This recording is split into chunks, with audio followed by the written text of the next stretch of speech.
introduction to LAMMPS. I hope everyone is settled in. We'll be dividing this course over 2 parts, morning and afternoon. We'll try to finish the morning session at around 1, a little bit earlier than that if possible. And then the afternoon section should hopefully end about around 4:30. We'll have also a comfort/drink break somewhere in the middle of both sessions as well, so that people can refresh their drinks and rest for a few minutes.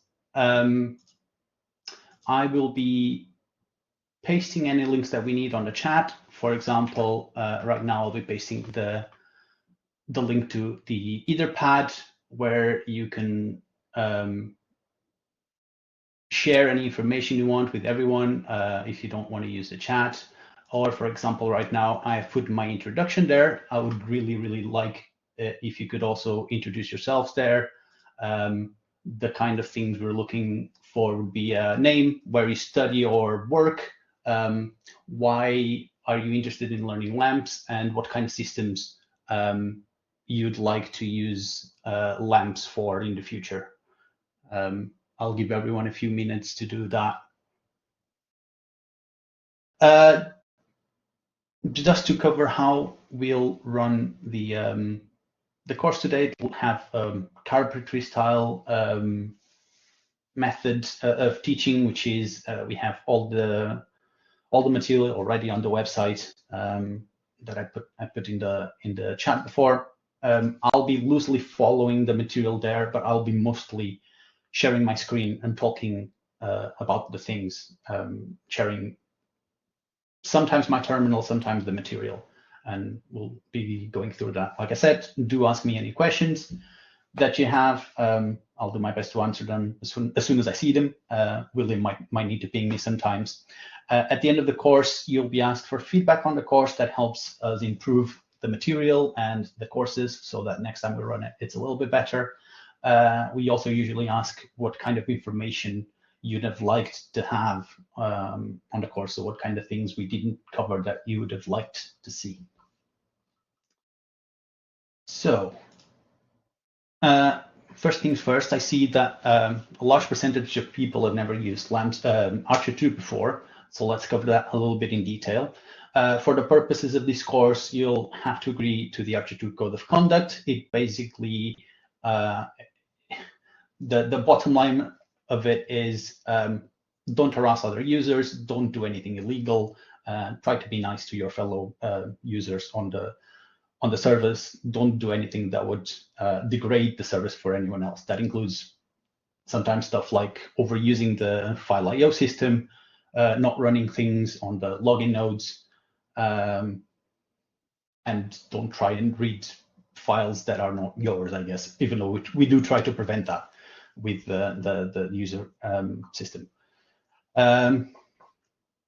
So if you've never logged into ARCHER2, I'm going to be using Windows Subsystems for Linux on my Windows machine.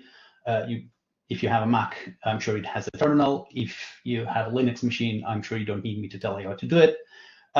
If you have a Windows machine and never used WSL, you can also use Mobile Extern or some other terminal system. I think Git Bash for Windows, I think, is another option.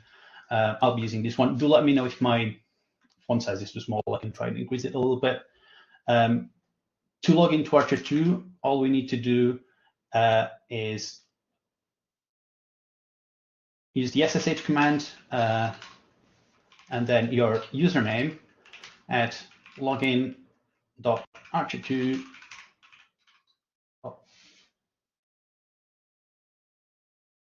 AC.uk. And because I've already logged in today, it hasn't asked me for my timed one-time password. But if it is the first time for you today, it will ask you for your MFA. You'll have to use your authenticator and put in that code. The rest of the day, as long as your IP address doesn't change, you'll be able to log in without the code. I'll give everyone a minute to to try and log in, I'll put in a poll to make sure that people can. And if people cannot, me and or William will be able to very quickly help you, I'm sure.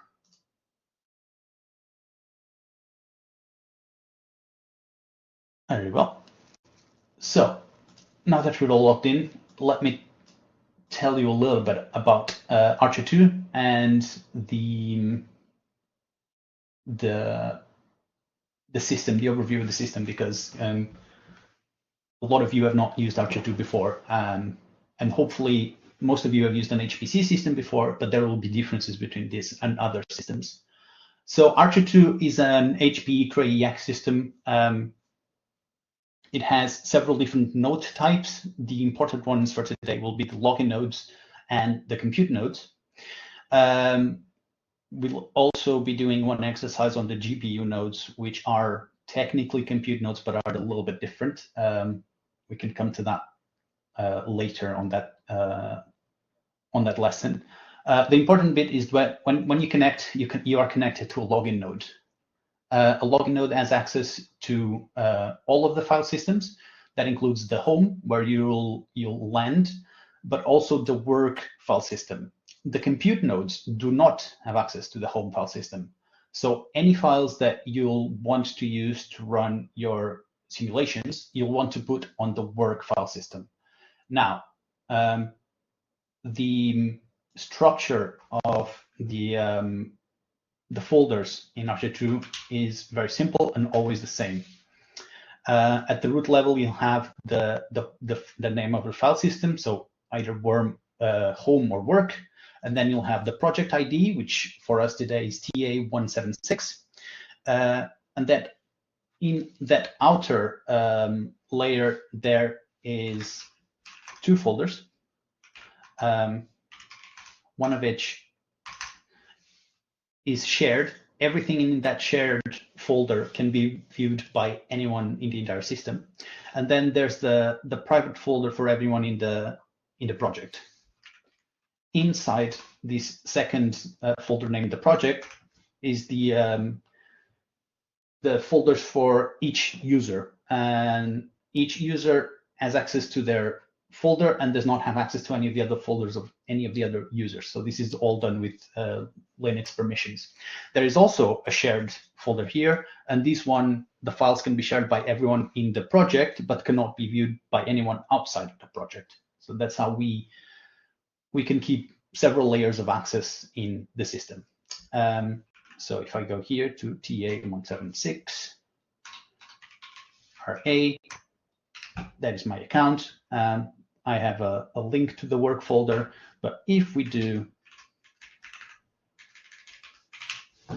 change home to work, we can then go to the work file system, and we are now on the work file system, as you can see here. So any files that the compute nodes need to run the simulations, be it data files, input files, Slurm scripts, anything like that, need to be put in the work file system. Otherwise, the compute nodes won't have access to the files. Your simulation will not run. Slurm will be complaining about not having permissions to the file system, stuff like that. Let me bring back the material.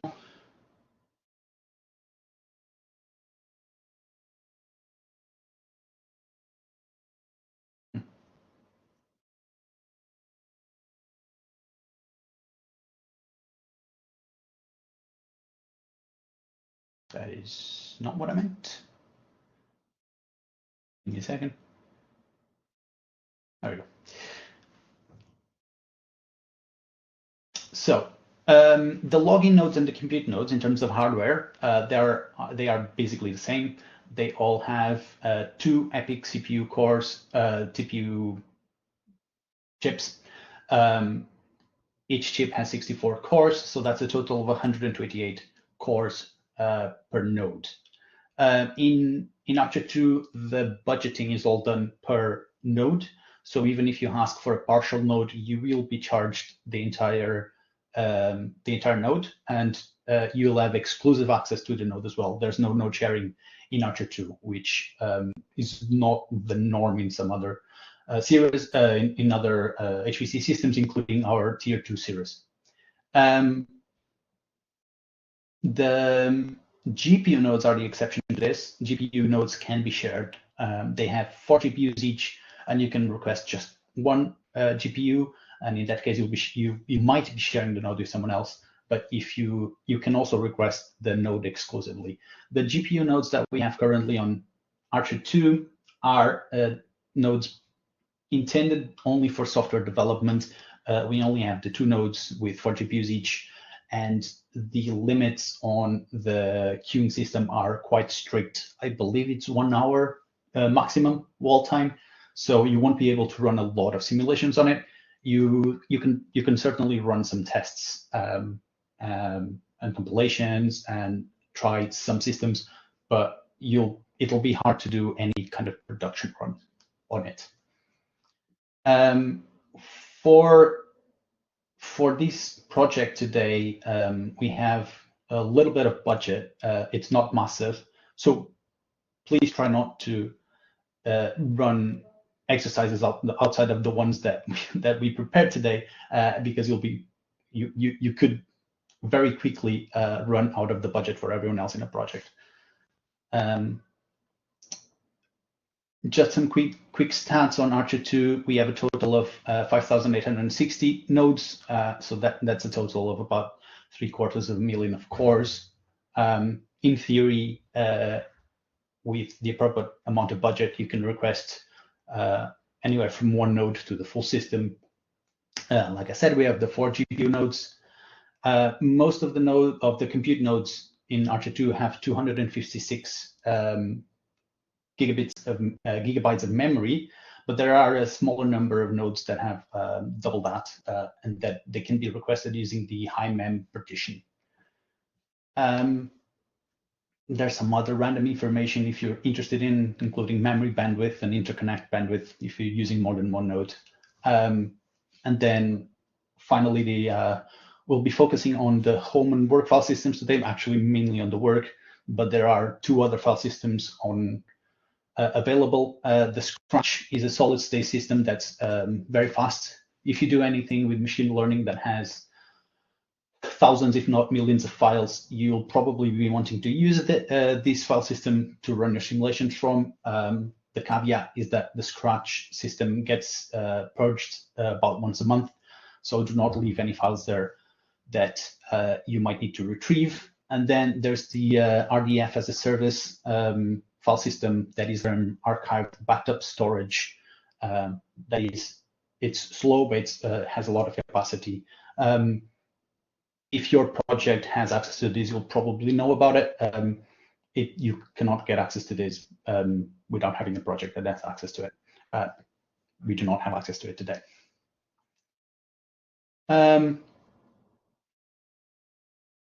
Let's move on to LAMMPS now.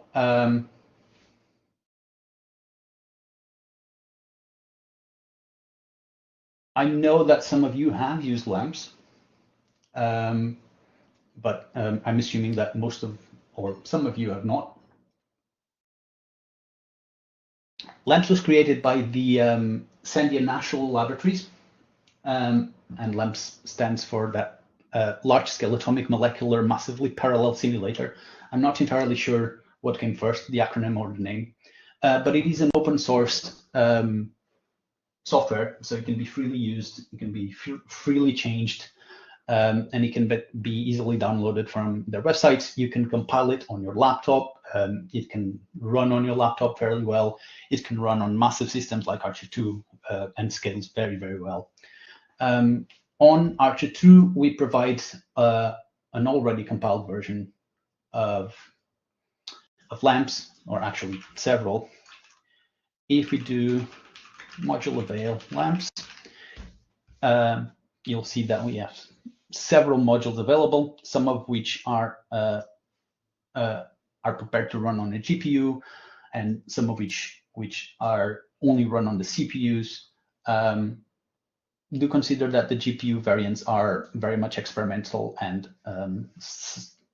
not guaranteed to work 100% of the time. If you've never used a module system, I can go quickly through a few of the commands. Available shows you what versions of the modules are available. In this case, for a module with LAMMPS under name, it shows you that we have 3 versions available: the version from 17 February 2023, 15 of December 2023, and 13 of February from 2024. You can no, Anna, that is not. Could you ping William with the entire message?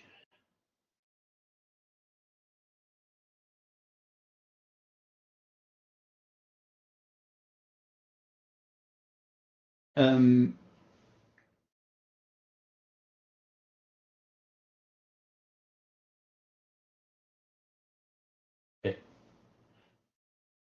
So there is always a default module, and you can see that with the parenthesis D, that means default. So that what that means is that if you do module load and just say LAMMPS, it will load the 17th February of 2023. And you can see which modules you have available with module list. This is very slow today. There we go. And besides all of the modules that are loaded by default by the Cray environment, the LAMMPS module also loads a few of them, and then including Cray FFT, for example, and then you get LAMMPS 17 February 2023. If you want to swap a module, you can do module swap. For example, if I don't want the default LAMMPS and I want the most recent one, which would be the 13th Feb of 2024, you can do module swap. And the slash here means use the version, this version of this module. There is also the spider command, which is very useful if you're not quite sure what module would load what you want. So if you want to check, for example, module spider LAMMPS asterisk, so anything that has LAMMPS in the name. Nope. There we go. No asterisk. It shows you not only the ones that start with LAMMPS, but others that have LAMMPS in the name, like CPL, OpenFOAM, LAMMPS, stuff like that. There's also module unload if you want to unload a module, and module help could be useful if it's a module you don't know. For example, 13 Feb. This will tell you the information for the module, so not just the date, but what update version of what, sometimes because the nomenclature in LAMMPS can sometimes be confusing. It tells you who installed it, where, and it can give you other information about what the executable is. If there are more than ones, for example, GROMACS has several, it will give you the information for that. And in this case, we also have information on how to run the manual for LAMMPS in the terminal after this.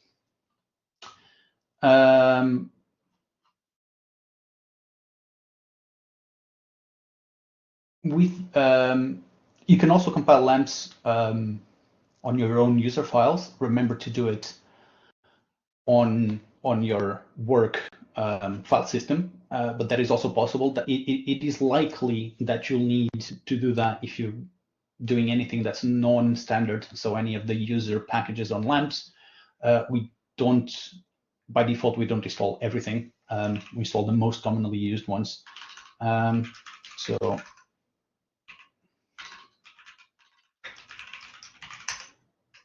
if I load the LAMMPS, and then I never remember the command, but I think it's just -h. There we go. -h for help. It tells you a lot of the information on how it was compiled and what's available with LAMMPS. So if you see here at the bottom, it tells you which compiler was used. So in this case was the Cray Clang compiler. It tells you where it was compiled, what version of MPI, what standard C++, the exact information on the build from where it was downloaded from GitHub, the exact commit, information on OpenMP, what FFT is available, what kind of flags it was compiled with. So for size of the numbers, the number of atoms and particles that it can go, and then more importantly, the packages that were installed with this LAMMPS executable, and then the list of atom styles and pair styles and fixes and computes that are available in this version of LAMMPS. So if you're going to try something you've not used before, you should run this command with -lmp-h and check whether the pair style or the atom style or the fixed style that you want is available on this version of LAMMPS. If it isn't, you can always compile yourself and add the package that you need. I link you to the instructions that we used to compile this version, and then you can modify them as you need to add any new packages.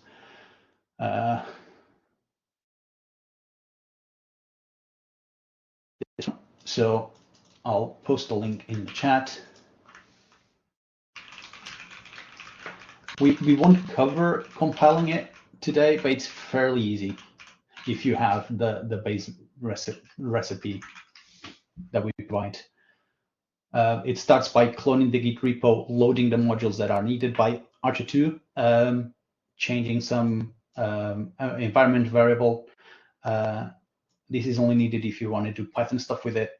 And then the important part here is the CMake command. You'll have to change this path to one that you have access to. So it would have to be under your user account. So TA176, TA176/ something. This is just the default path we use for our centrally installed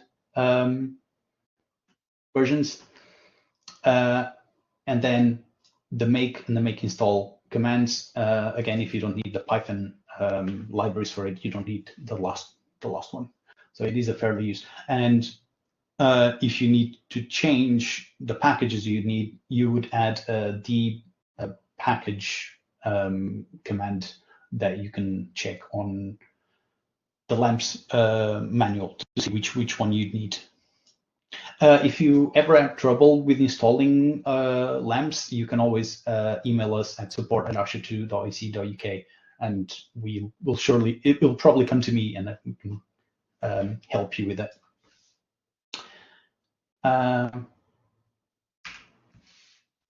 Cool. So that is the basics. We can do a very quick exercise, which is just run already prepared script that we have.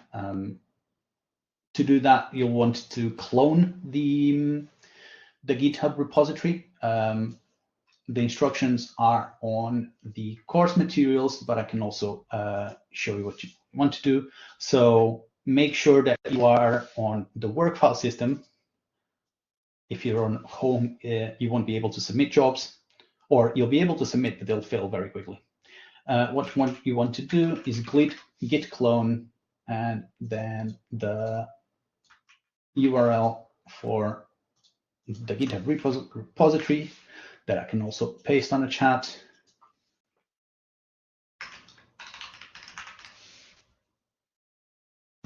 And after it has done cloning it, you change into it, and it has a lot of folders.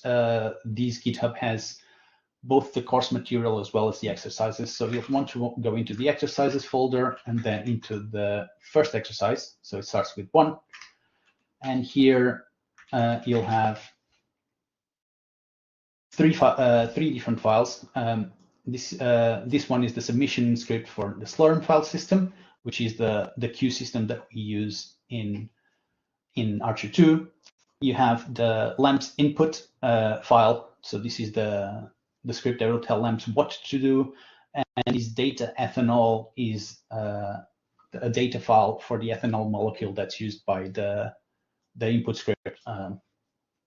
we won't go over these just yet. We'll cover input creation on the next lesson. We will have a look at the submission script, because if you never used ARCHER2, you'll want to know what's happening, and you'll need to change these at some point if you want to run your own simulations. So the submission script, so the submission system Slurm expects you to define several things before it allows you to run a job. We have instructions on this on our documentation, but the main things you'll want to give the Slurm system are here, and we'll start from the top. You want to give it a job name, and in this case, LAMMPS exercise 1. You need to tell it how many nodes you're requiring. In this case, we're just going for 1. All of our simulations today will be fairly small in terms of system size. And then how much time you're requesting for your simulation. If your simulation does not finish in the time that you request, Slurm will kill your job immediately at the whatever minute mark you give it or hour mark you give it. If the simulation finishes earlier, the submission will finish cleanly, all your files will be fine, and you'll only be charged for the time you use, not the time you request. So it's always good to request a little bit more than what you need, but if you request too much more, you might be waiting in the queue longer. So usually shorter jobs are easier to schedule around the large jobs. So a short job is usually goes through the queue faster, but do make sure that there's enough time for your job to finish. Then these next 2 lines are basically to improve LAMMPS performance. It's just telling Slurm not to multi-thread. So the AMD EPYC cores on ARCHER2 can run 2 threads per core. We don't want that because that really reduces the performance with LAMMPS. And this block distribution is just how it arranges the MPI threads on the CPU chips. That's a little bit outside the lessons today, but we do cover this under our, I believe, under ARCHER2 for users course, if you're interested more in that. For LAMMPS, block tends to perform better most of the time. So unless you're doing something that's very unusual, you can keep this one and not think too much about that. Then 2 very important things: how many MPI tasks per node. You can go up to 128, 1 per core. In this case, we're going to start with just 64. We will be changing this later.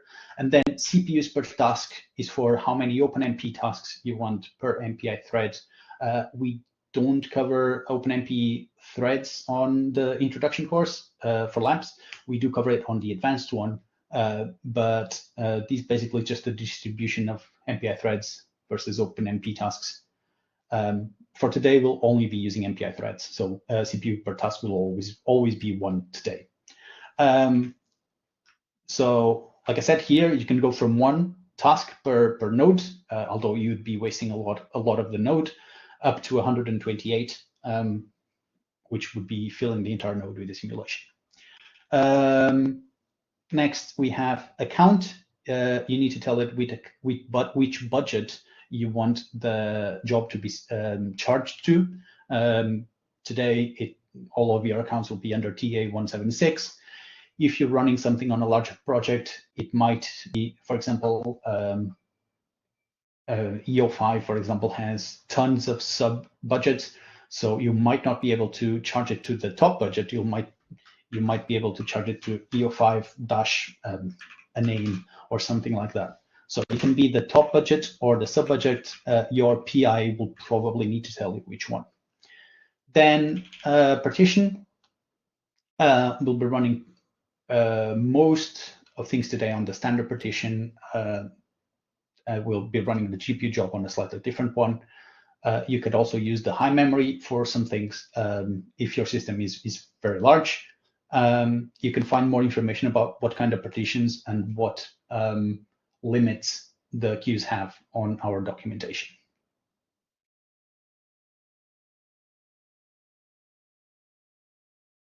And finally, the last dispatch command is the QoS, quality of service.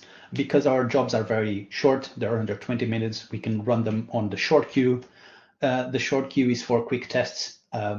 They are queued very quickly. They usually go through the queue very fast. And for quick tests, it's what you should use.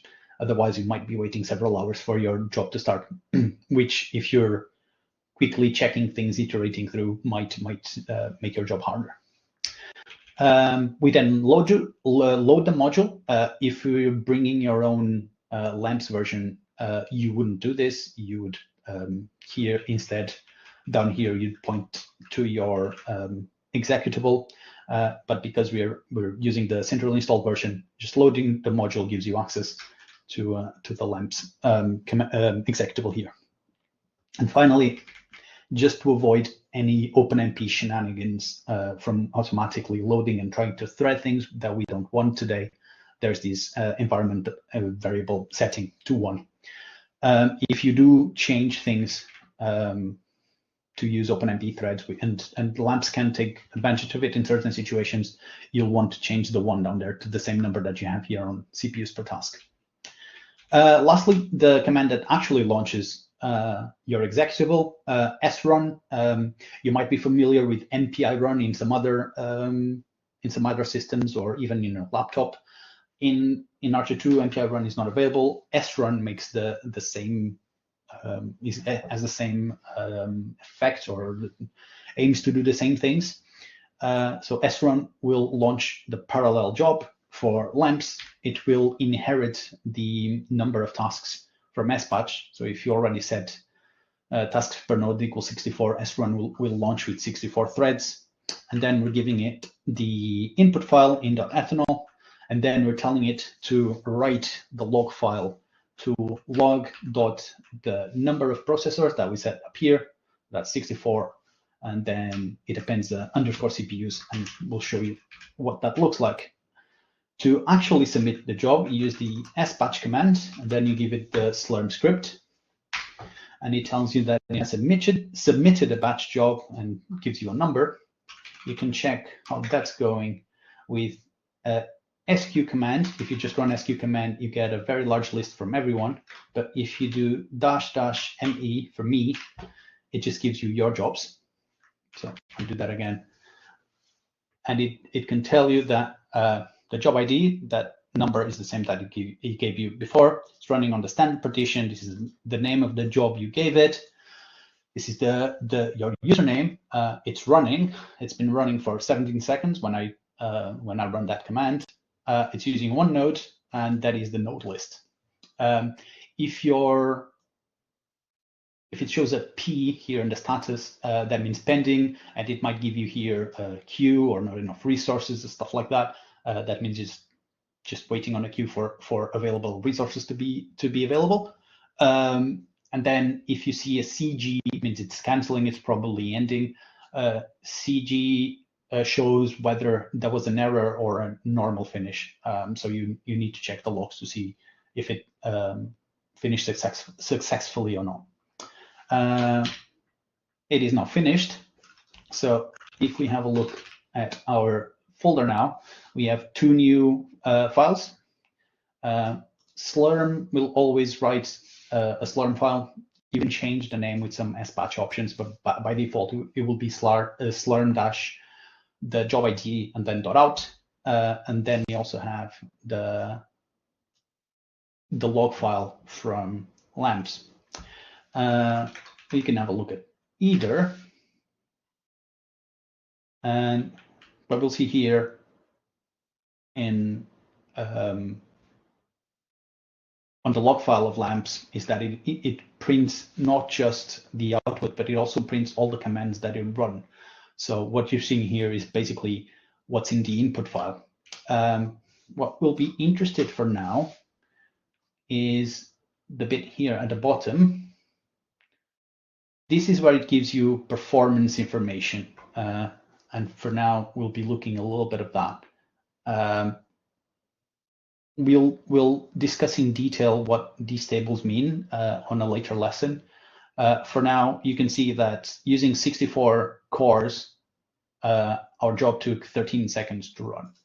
So what I want you to do right now is I'll paste a table on the Etherpad with a different numbers of cores, and I want everyone to put your name against it and run these exercises with a different number of cores. So what you'll have to do is in the submission script, you'll have to change this line here to the corresponding number of cores. And then we will have a quick comparison of the performance change with number of cores of this particular system. Okay, let me find the Etherpad. So claim one of these and then launch it. And once it finishes, you can write how long it took and what the performance in nanoseconds per day was. And we can get that from, again, from the log file. If you see 28 here, performance in nanoseconds per day. So in this case, it was 000013, and the performance was 12.861. So please, everyone, take one, run it. Give you everyone 5 minutes. I'll be back in 5 minutes. I need to refresh my tea. Okay, I see we have lots of numbers coming in. If anyone wants to take the 16 core, I'm pretty sure I launched all the lower number ones that might take a minute or two to finish.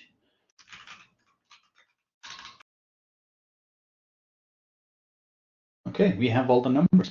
That's very good. Thank you, everyone. So I think you could expect that the more cores you throw at a problem, the faster it goes, right? However, what you might see is that doesn't always happen on all the steps. For example, if you double your cores from 1 to 2, you'd expect the time to go somewhere near half, and that's not happening.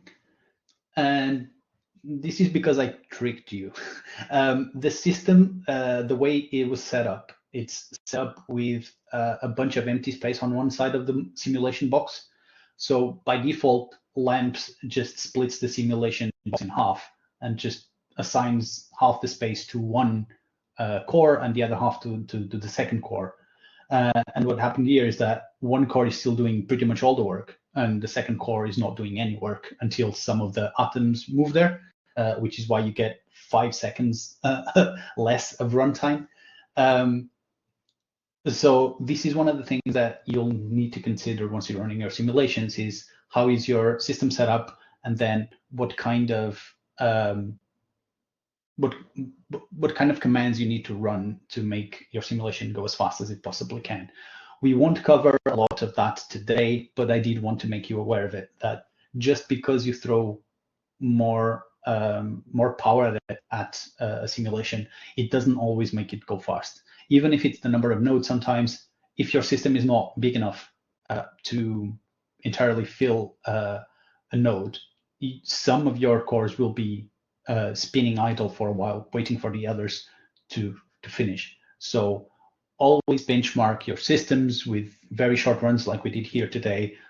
Sometimes 10 time steps is all you know to get these, all you need to get these performance numbers. So try with a different number of nodes to get as big of a performance as you can using the least amount of budget that you can.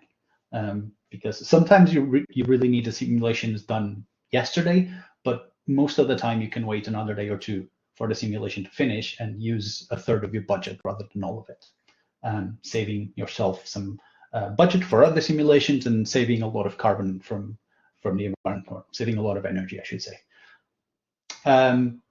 We will cover exactly what was happening here and how to fix it on the advanced course that I think will be running in a few months. I don't think I have a date yet. but I can point you to the issue and how you could theoretically fix it. So this is the LAMMPS documentation.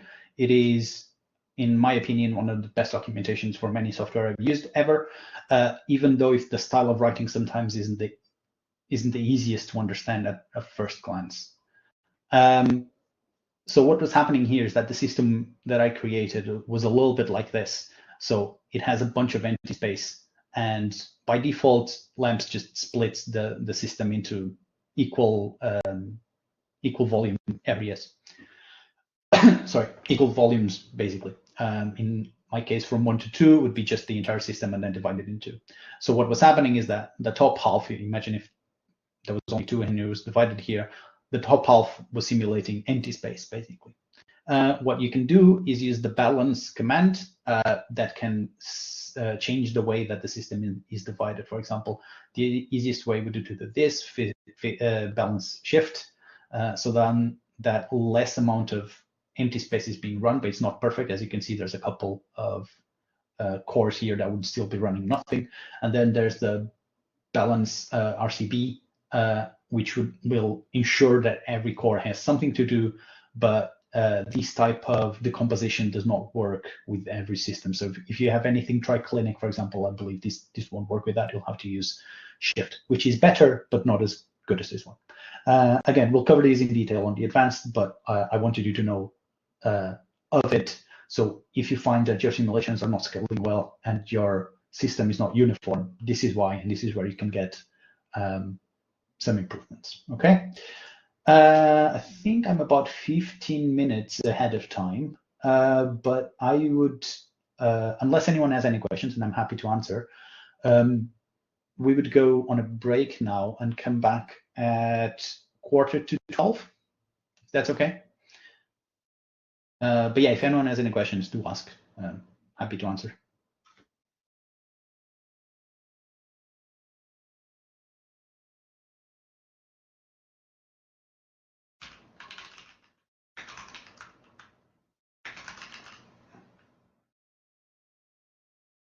Very well.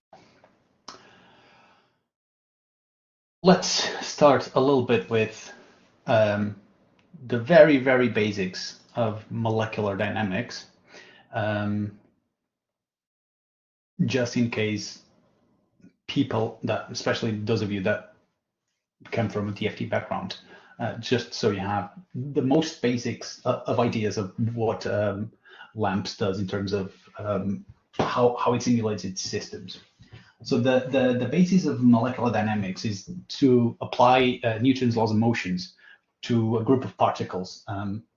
In most of the cases, it would be atoms, but it can be coarse-grained particles. It can be a representation of sand. For example, I've seen simulations of a silo that contains grains of sand and how the flow of the sand outside the silo can impart forces on the silo, for example. LAMMPS is an extremely powerful system, and anything that can be represented as a particle and have some X amount of properties, LAMMPS can deal with it. Most of the default particle styles for LAMMPS will be aimed at atoms or even coarse-grained moieties, but it does have some other for grains, and it can be expanded to larger coarse-grained models or even macro-scale models as well. So basically, the LAMMPS will do an infinite loop of take the positions of the particles that are inside the simulation box, calculate the total force that each particle applies on the other ones, being it by just simple Lennard-Jones forces, be it by Coulombic forces, be it by gravity, any other kind of field that you can apply to the molecule, to the particles that would influence them. So that will depend on the style, again, on the style and on what kind of force fields you have. So calculate those forces, then use those calculated forces to generate how much acceleration each particle will have. and then use that acceleration and the current velocity of the particle to generate the new velocity, and then use the defined time step to calculate the new position, and then rinse and repeat, calculate new forces, calculate new accelerations, calculate new velocities, and calculate new positions. So it is a discrete time step, so it's not integrated over time, but you can make the time step quite small if you're interested in events that happen on a very small scale. On the other hand, if you're more interested on a larger scale with coarse-grained models, you can increase the time step quite a lot and run simulations that span a larger actual time. So to show you how you can set something like that up, I will now move over to, we are on I'll be using the in.lj_exercise file on the second exercise folder. So this is also in the GitHub repository.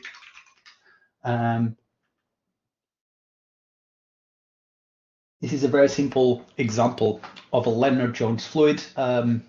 Lennard-Jones systems are extremely simplified, where the first historically to be run on a computer, and they did this by reducing the amount of information that each particle had by using some mathematical tricks to reduce temperature and size and stuff to anything as close as possible to 1, so that memory requirements were lower, which was very important on the mid-60s when some of the first one-dimensional molecular dynamics simulations were starting to be done computationally.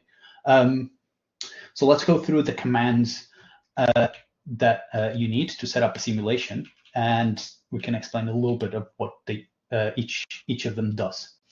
For starters, units, LAMMPS supports a large amount of different types of units. Here, LJ stands for Lennard-Jones. This is these kinds of reduced units for these very simple systems. That means that sizes don't actually have a unit. They're not in angstrom, they're not in meters, they're not in anything. They're just in LJ units. The same goes for temperature and density. Everything is reduced. It's a very mathematical approach to particle systems. It does make for very quick simulations, but then any properties need to be inferred from that. But for the purposes of this example today, it is the most simple kind of system that we can use. One type of units that's very used in a lot of both materials and biomolecular simulations would be real. Real units would have angstrom and for sizes and nanosecond for time step, for example. If you need to know what the units command and what their parameters affect, I would recommend that you read the page on the LAMMPS manual about it. It will have a list for each kind of what each unit, be it energy, be it pressure, whatever, what their units are. Actually, I should probably show you that if you give me a second. Oops. There we go. I've showed you the LAMMPS manual before. This is the page of the units. So you have style. Every manual page is laid out on a similar way. You'll have the syntax first and a few examples, and then the larger description. It will include references or citations for anything that is scientific and that's relevant to the page. And here, for example, it tells you for style LJ, and it tells you how everything is defined. So as you can see, it's all defined in terms of other variables. If we have a look, for example, at the real cell, it's just like I said, it's one of they used one a lot in biomolecular or in materials. You'll have mass in grams per mole, and you'll have your distance in angstrom. The time will be femtoseconds. Sorry, I think I said nanoseconds. Annoyingly, energy is in kilocalories per mole, and temperature in Kelvin. So you can get all of the detail from here. There are many unit types: metal, SI, CGS, electron, micro, that there's a bunch of them. So you can have a look at which one works better for you and how that then affects the commands that you're running on LAMMPS, because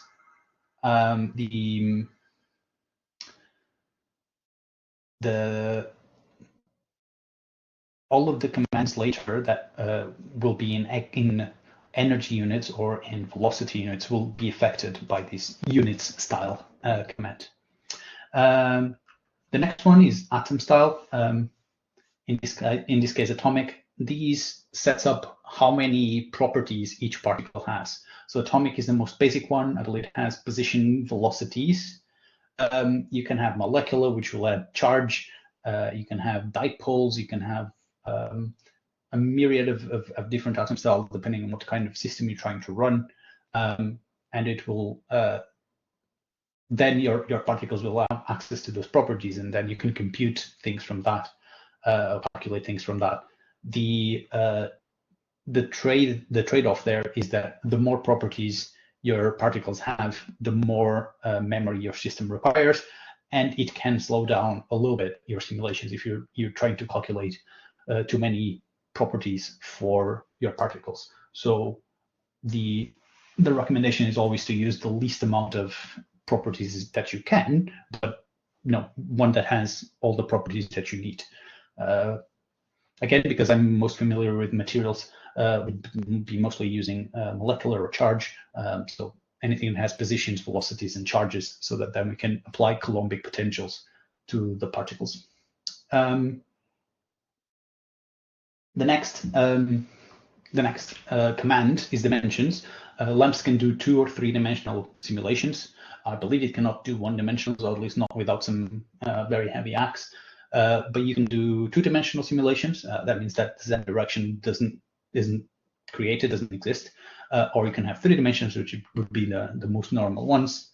And then the command below that, the boundary command, the P here stands for periodic. You can also have fixed width systems. Now, if you've never done molecular dynamics before, a periodic boundary condition might not mean anything to you. So we have a little bit of an image here on the course material, trying to explain a little bit what that is. So periodic boundary conditions are ones where the LAMMPS will create an infinite copies of your area or your volume, depending whether you are on 2 or 3 dimensions, and simulate your box will be replicated many times.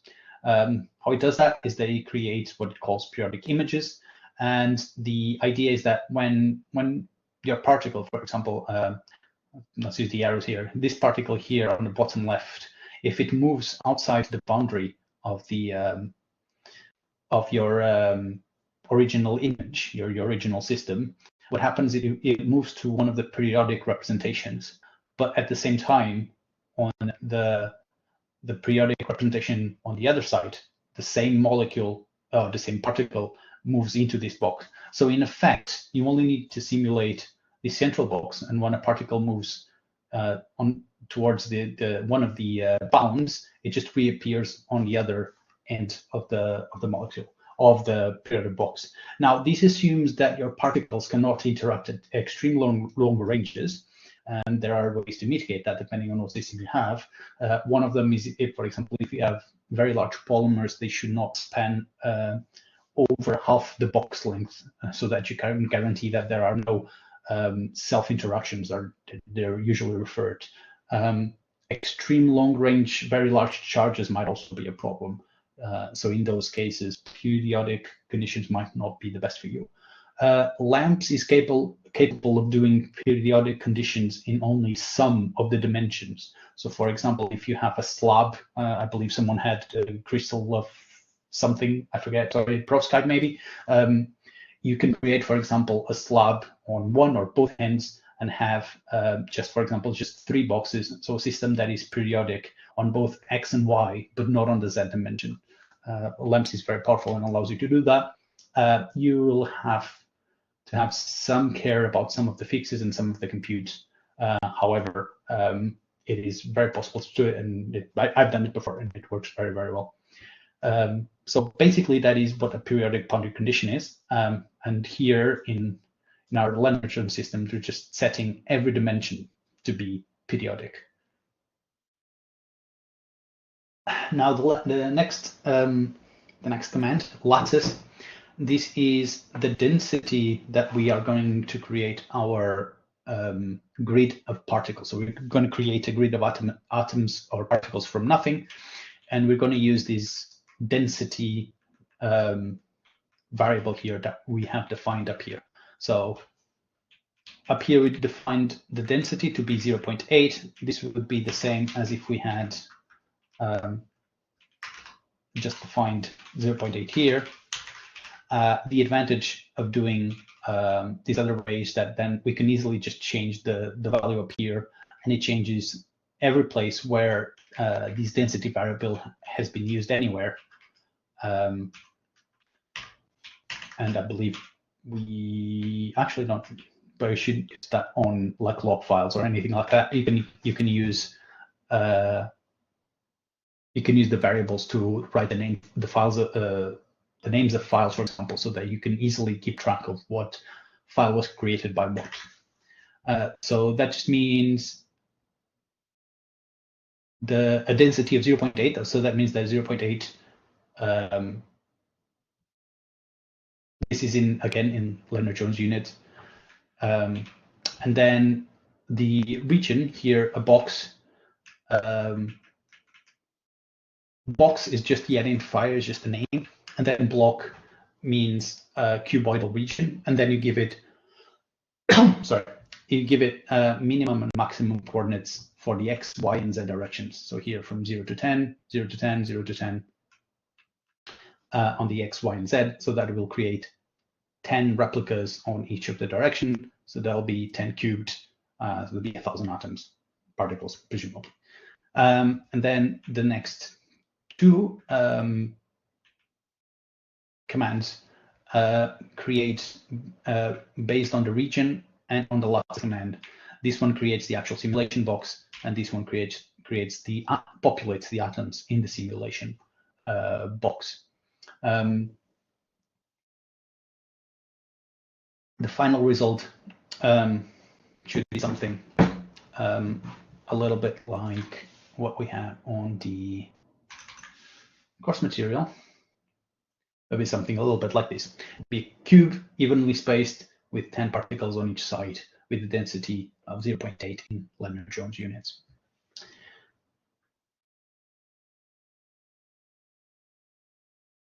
Okay, so I'm getting warnings that my connection to Blackboard is not very good. So if things stop, please someone say something on the chat, and I'll try and catch back. Okay. The next set of commands that you have here refer to interparticle interactions. The first one that you have here is the percyle, so that defines on how particles interact with each other. There are, I believe, over 200 different types of percyles in LAMMPS, and depending on what kinds of particles you are simulating, you'll want to use the different ones. This one, Lennard-Jones cut, is one of the simple ones, and it just applies a Lennard-Jones potential to the using the distance between the particles to calculate the energy between the particles, be that attraction or repulsion between the particles. Lennard-Jones potential looks a little bit something like this.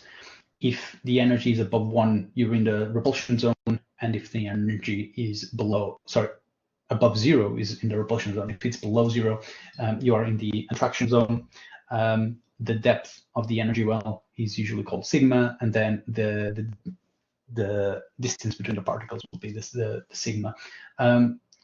We are, in this case, using a shifted Lennard-Jones. That just means that to prevent discontinuities at the end of the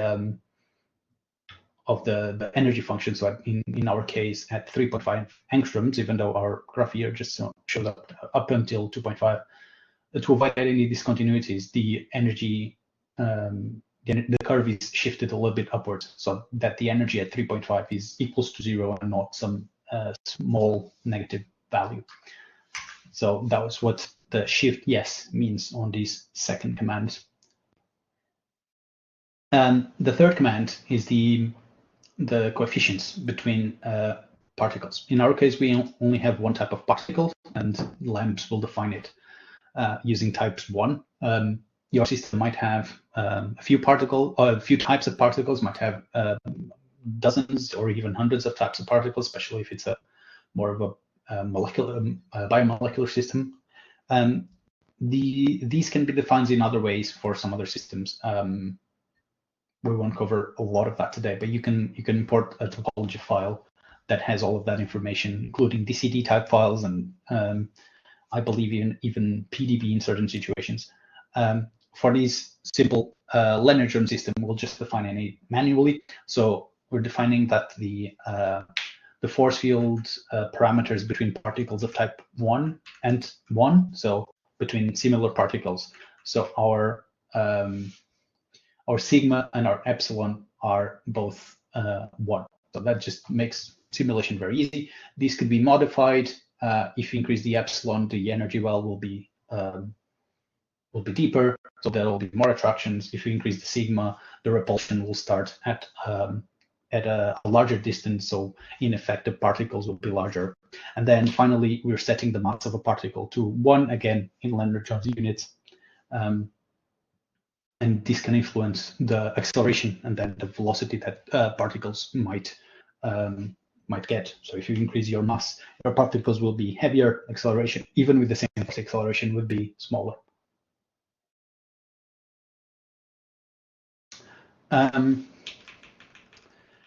Next, neighbor lists. Neighbor lists are a artifact of computational simulations and not of actual the physical systems. Neighbor lists are just a way to reduce the memory requirements and the communication requirements between different cores. And even to some extent, it also helps in single core simulations. But this is a way of keeping a list of the atoms or the particles that are close to each other particle. So that then when you're trying to calculate forces between pairs of particles, instead of having to do iterate through every pair, you only need to iterate between pairs of particles and their neighbors in the neighbor list. Now, if you rebuild your neighbor list every time step, then you're not actually saving anything, because you're calculating the forces and then you're recalculating neighbor lists every time step, so that actually takes longer. However, if you can make sure that you only need to recalculate your neighbor lists every once in a while, then your computational savings can be quite large. The two commands that we have here, the first one, neighbor, 0.3 is what it's called the neighbor skin. So this is the distance on top of your cutoff, your Lennard-Jones cutoff, that the neighbor lists neighbors will be included. So let me grab the image for you so I can understand. So imagine this LJ cutoff is 3.5 angstrom, so that includes all of the particles here. The neighbor cutoff will add another 0.3 or whatever number you define, so that the particles that are not inside the LJ cutoff but are inside the neighbor cutoff will be included in the neighbor list. That means that even with some movement across several time steps, if the particles were outside the Lennard-Jones cutoff but move inside, they were already on the neighbor list and therefore are included in the Lennard-Jones calculations for the next few steps. The relationship between the neighbor skin size and the Lennard-Jones cutoff is a little bit of a put your finger in the wind and see how it goes.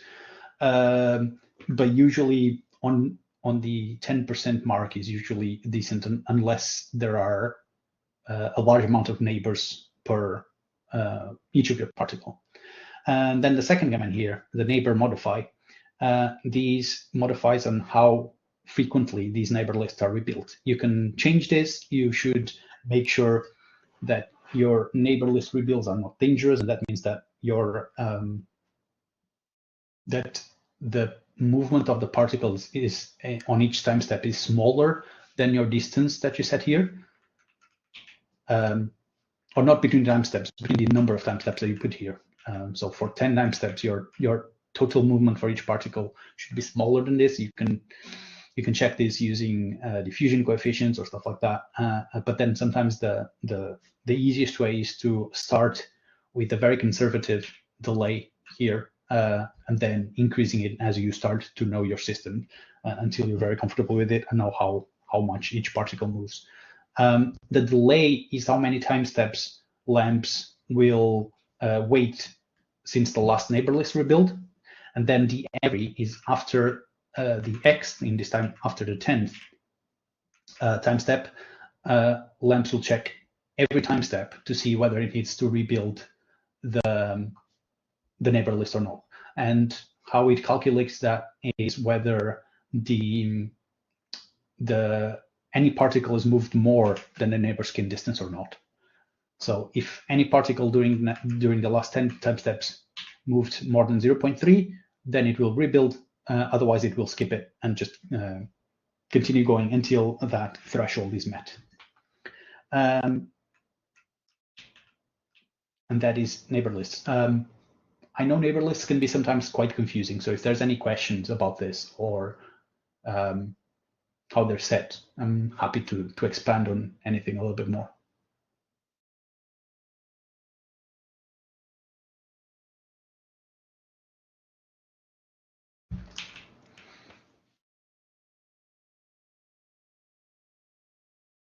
Okay. Now we have a box of particles. We have some settings on how the neighbor lists need to be set up. We have some interactions between the particles and how they're going to interact with each other, some repulsion and some attraction forces. However, if we started the simulation right now, there wouldn't be much happening. So to do that, we're going to need to set up an ensemble, a thermostat, and that will be our NVT thermostat here. There are many types available, NVE and NVH and NPT, depending on exactly what parameters you want to keep consistent and which ones you allow to vary. There are even ones with variable number of particles. If you're interested in that type of simulation, I'm afraid I've not used them very much, but again, they'll be very well described in the LAMMPS manual. And this brings us to our first couple of fix commands. Fix commands are one of the most common in LAMMPS, or at least one of the most diverse in LAMMPS. They can do many things depending on exactly which type of fix command. If we scroll through the list in the LAMMPS manual, you can see that there's a lot. I think over 250 at this point in time.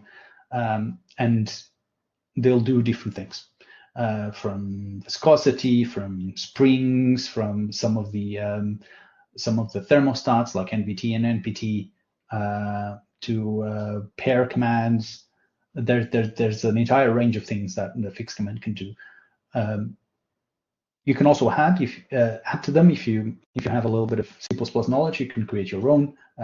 Again, that's a little bit outside today's lesson, but I wanted you to show here the entire list. We'll be looking at some of these a little bit later as well.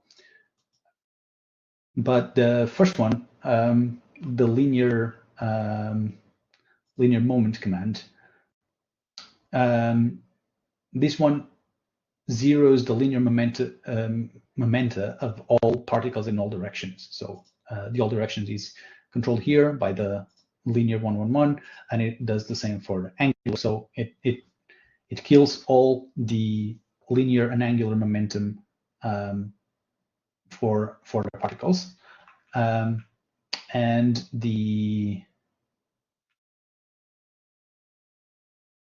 sorry, it fixes it at 50. Not doesn't kill it. It would kill it if it was 0. It fixes it at 50 to give it some speed and some change in the system. Now, if you're simulating an actual physical system, you probably wouldn't use something like this. But in this case, it's just as an example what kind of things you can do. And then the next command is our thermostat and barostat. Sorry, not barostat, just thermostat in this case, MVT. This is Nose-Hoover style thermostat, and that is trying to keep the temperature constant at 1 again in Lennard-Jones units. Between 1 and 1, you can have linear increases or decreases in temperature. For example, if you're interested in heating a substance up, you can have different numbers here. So if you were heating up the system, for example, you could go between 1 and 2. And then the last parameter is the dampening parameter, which is in time units and not in time steps. Careful about this. So sometimes this trips people up. So if your time step, which is the case as you can see down here, is much less than time units, this here is in time units, not in time steps. So it would be 1,000 time steps if my math is correct. So it's the dampening is averaged over 1,000 time steps and not over 5 time steps. As an example, that is commented out here, but we have an NPT, so a thermostat barostat fix, and you can check the each option on the manual, but it's the same idea for temperature. So initial and end temperature for a specific run, the dampening, and then in this case for the barostat, what pressure you want initial end. So you can also increase or decrease the pressure along the simulation, and then the dampening for the pressure. So same idea with the NVT. And then the final setup here, we're just going to create. So this will be run one time. So the fixes here, especially the start and beginning, they will be applied. The start will be applied at the first time step of the simulation, and the end will be extrapolated to be at the last time step of the simulation. So it'll be a linear increase between, well, if they're different, it would be a linear increase between 1 and 10, for example, over the number of time steps that we define on that last command, the run command. The velocity command is just run once before the simulations actually starts. So all that this one is doing is just creating a random arrangement of velocities to the atom, so that there's the starting conditions are random. And so we are creating a random assortment of velocities. We are not preventing the linear momentum from changing. This is a random number, or this is a number that you can use to generate to be used as a random seed. You should probably use different ones if you're trying to do the same system with different initial conditions, but you can also use the same one if you're trying to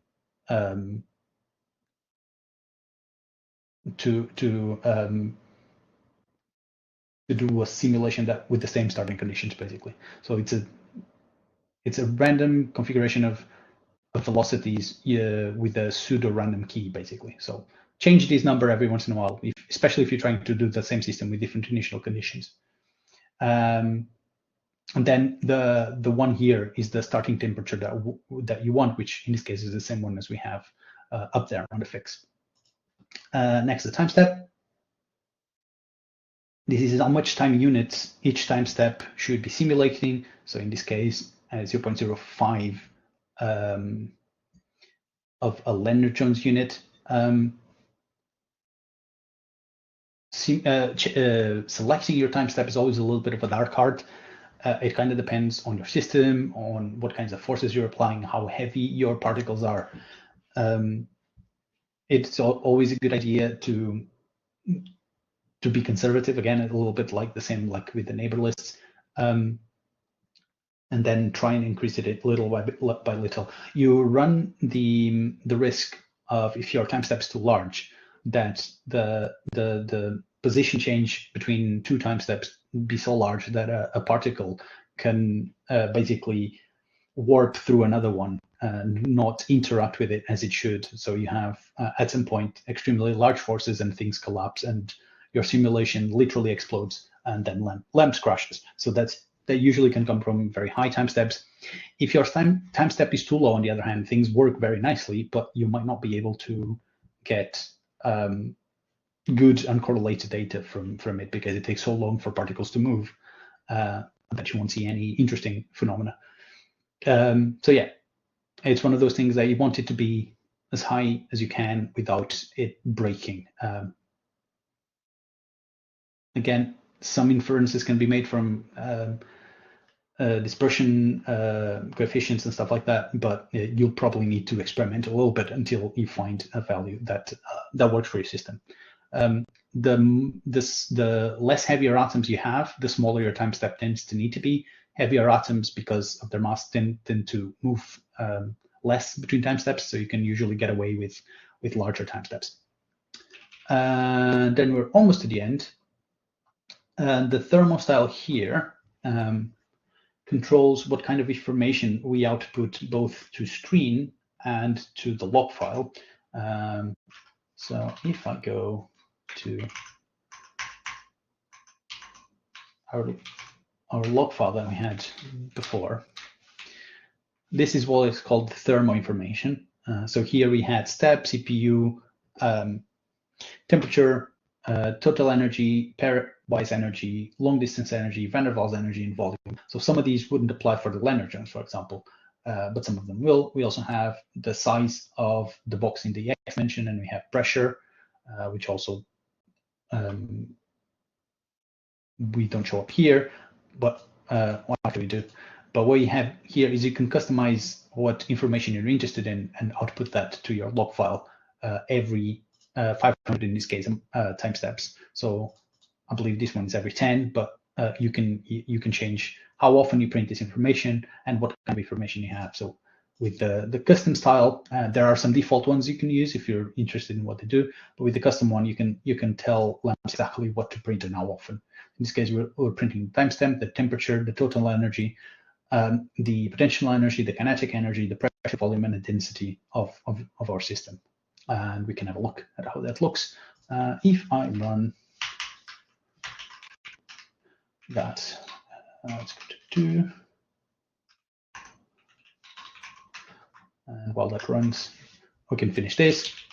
Almost done. So runtime, run style, Verlet. These changes from the default velocity Verlet algorithm to the Verlet one. This is just makes it simpler and faster simulation. For most systems, you probably want to keep the velocity Verlet one, unless you're doing something less common. You'll probably want to know your molecular dynamics theory before you go about changing these kinds of things. But for our simulation purposes, the basic Verlet style is perfectly fine. And then finally, we are running our simulation for 50,000 time steps. So again, this is one of those things that sometimes can confuse people, because sometimes things are in time units, like in this case, so 5 Lennard-Jones time units, and other times it's in number of time steps, which is the case here. We want 50,000 time steps, not 50,000 time units. The same goes for thermo. It's in time steps, not in time units. So be careful about that. It can get a while to get used to it, but after a while it starts to make sense. So it's probably as finished. Yep, indeed. So we can probably have a look at the log file a little bit. Nope, not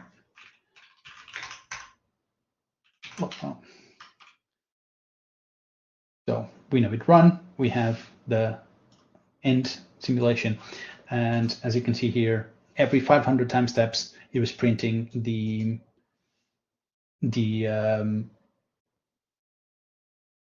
thermodynamics properties that we told it to calculate. So the temperature, and we'll see that it will fluctuate around 1 because of the NVT style that we chose. Then we have the total energy, we have potential, kinetic, we have the pressure that we are not controlling, so it will change. It will change as it needs to depending on the temperature and the velocities of the particles. And we kept the density constant, so it will be always showing the same value. And because we're using ensemble that is at constant volume, NVT, the volume will also stay constant. We can also see that LAMMPS prints a bunch of information before. Some of the information will be about building the neighbor list, for example, so you should double check that that makes sense. It also tells you how much size it kept, how many, for each atom it keeps a size of 2000. It allows for up to 2000 atoms. So depending on the memory of the system, you might, and the memory of the hardware in the hardware system and the memory requirements of your chemical system, you might want to keep an eye on that. And if you need to change that, you might want to change the cutoff, for example, or the size of the neighbor skin, stuff like that. And then it provides some other information about that. And then finally, we'll get it prints again some of the information at the bottom that we'll have a look after lunch. We have a question: how can I check if the temperature fluctuations and energy drift are within acceptable limits? Well, that depends on what acceptable limits are, and that will depend on what kind of system you're simulating and what kind of information you're wanting to take out of it. If you use an ensemble that tries to keep temperature constant, like this one, that will depend on what the dampening factor that you give it. So the thermostat will add or remove heat temperature, and by heat temperature here I mean randomly add or randomly remove velocity for some certain particles if the temperature goes outside a certain range. So as you can see here, the temperature here was decreasing, so presumably the thermostat started adding some random velocities to some of the particles, and then it kind of stabilizes around 1, and I'm sure that at some point it starts to go up, and then I'm sure that the thermostat comes in and randomly reduces some velocities from some of the particles. How it does that can sometimes be controlled. It also depends on the ensemble. The ensembles are quite well studied in scientifically speaking, so there'll be references on the LAMMPS manual to how they're doing it. But that, yeah, so acceptable depends on your system. I'm sorry if that doesn't quite answer your question, but it is one of those things that really depends on what you're trying to measure.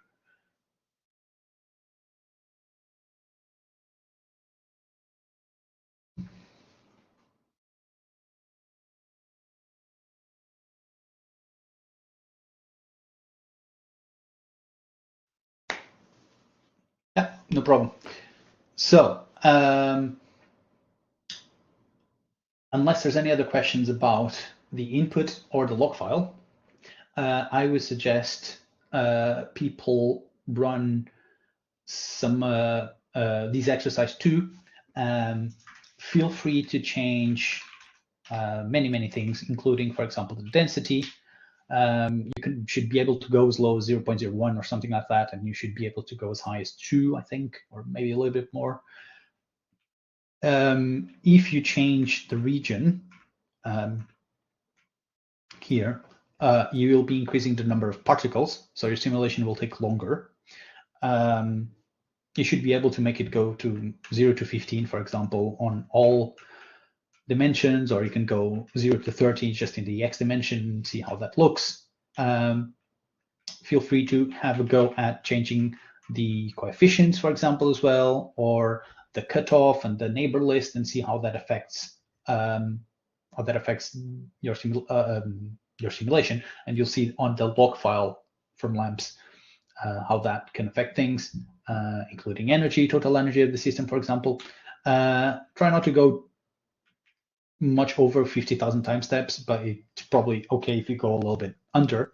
Also, it'd probably be interesting to see how high you can go with the time step before things start exploding. I can quickly also show you how you could visualize a simulation. We have visual molecular dynamics installed in ARCHER2 that you can access with the module load command. And then if I do VND, oh, never mind. We're just outputting thermal information and not outputting actual trajectory. That's for a later exercise. Sorry. So yeah, just have a look at the thermal information. It should be sbatch sub.slurm.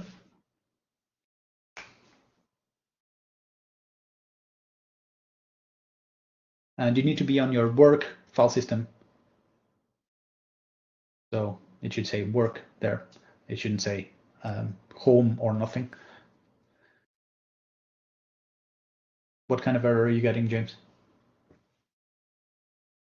No, I was wrong. Sorry, I tried to run the exercise rather than the SLAM file for some reason. But yeah, it works. Okay, good.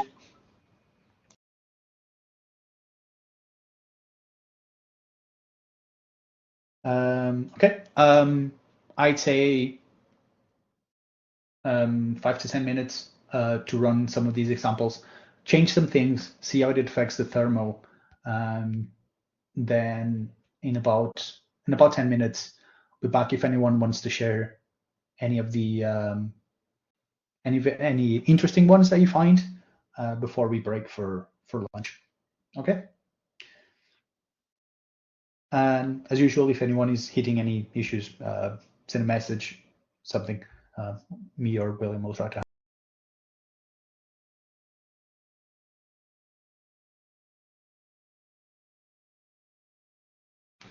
Okay, I see someone made LAMMPS crash. Would you like to share what you did so we can have a look at maybe why that happened?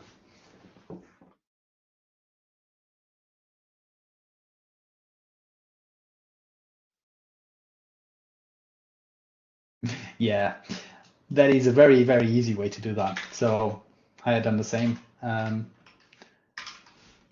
We have the lost atoms, original 1,000, current 5. So in a time step, I was able to lose 995 atoms. So yes, if you increase the DT too much, that's what happens. The atoms position changes too much, and either they go too much outside the periodic boundary conditions, or they gain too much potential energy from being too close to another atom, and then things just fly off incredibly quickly. So their acceleration gets too high. That is what happened. Yeah, that's always a fun one. One of the first simulations I did as a first-year PhD student with just a polymer in a vacuum. I was able to, through some combination of high time step size and slightly wrong force field parameters, I was able to have half of the polymer to go through the other half of the polymer on itself. It was epically incredible to watch. Not really a physical system, but fun to watch. I see a second made LAMMPS crash. Was that the same thing? So one thing that confuses me a little bit is this like region box sort of situation. I kind of understand it if it's a really simple like cubic structure, like in this case where you have atoms just on the corners. And then if you like, if that's the size of the box, and then you have a region that's however many times that year. Yeah, there's several things happening at the same time there. So the region defines the size of the simulation system that you're going to have. The lattice sorry, the region defines the number of points. So in the X dimension, you'll have 10, in the Y 10, and in the Z 10. So that will be 1,000 particles in this case, right? So 10 by 10 by 10. The lattice defines how close they are together. And for an LJ system, it just depends on the density. So it just spaced them out to have that density. Then the create box puts together the size between particles that's created by the lattice command, and the region, which is how many particles you have to create the box, that's that size. And then the create atoms puts the atoms in that box at the same distance that's defined in the lattice. Does that make sense? There's a lot of intermixing things here. So the region isn't specifying some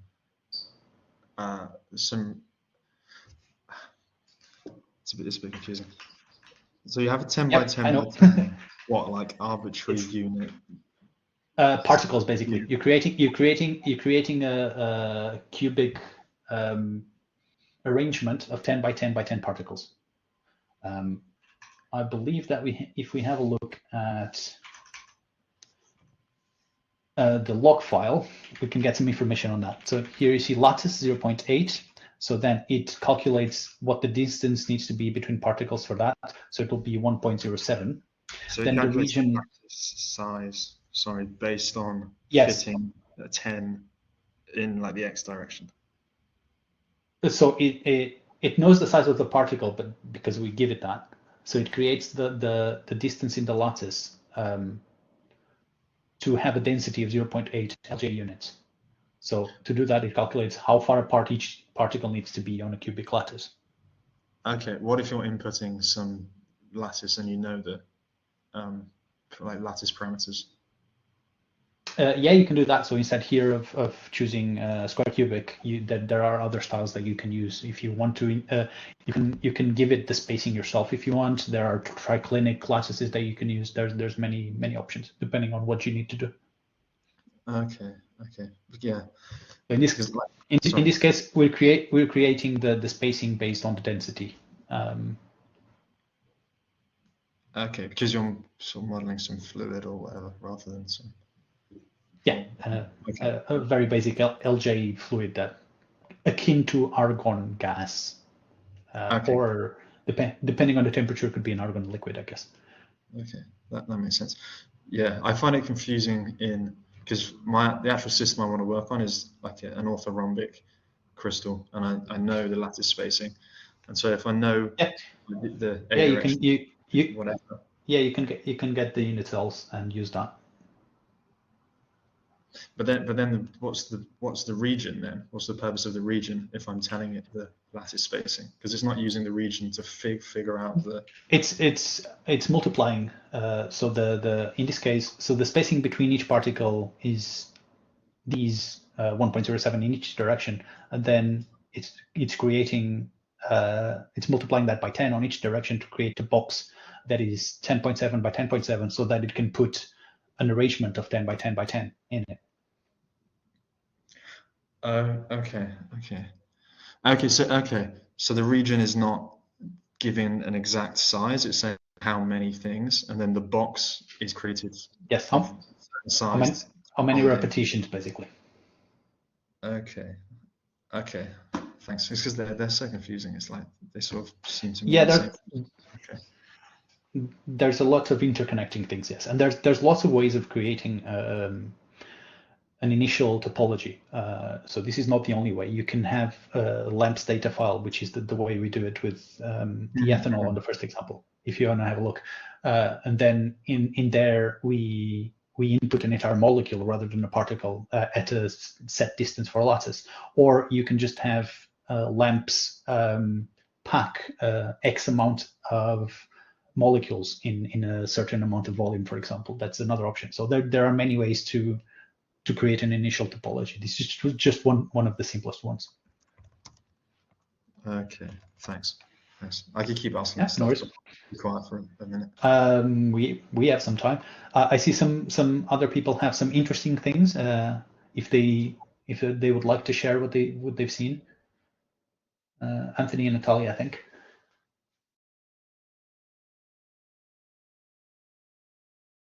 And feel free to use the chat or the voice and microphone if you want. Either way is fine. Okay, lost atoms, yeah. Was it time step?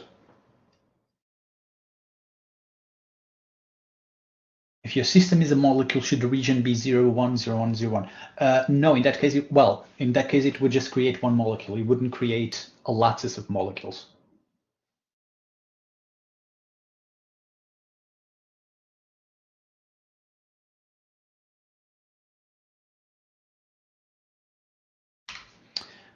So I ran a quick simulation at a very, very low density of 0.05. And what that means is that when we look at total energy, I believe it's lower, but also very interestingly, well, and presumably expectedly, we get a very, very low pressure because to create that low of a density, the volume is massively higher. So there are less interactions per particle. I'm not sure if you'd classify that as interesting, but I think it is a little bit. Anyone else? Or any other questions? Oh. In that case, I'll give you back some 10 minutes today. And we'll be back at 1. And at that point, we will be looking a little bit into more detail into the log file, especially that bit at the end that gives you a lot of information. And then we'll go on into some other advanced outputs commands. Okay. I'll see everyone back at 1.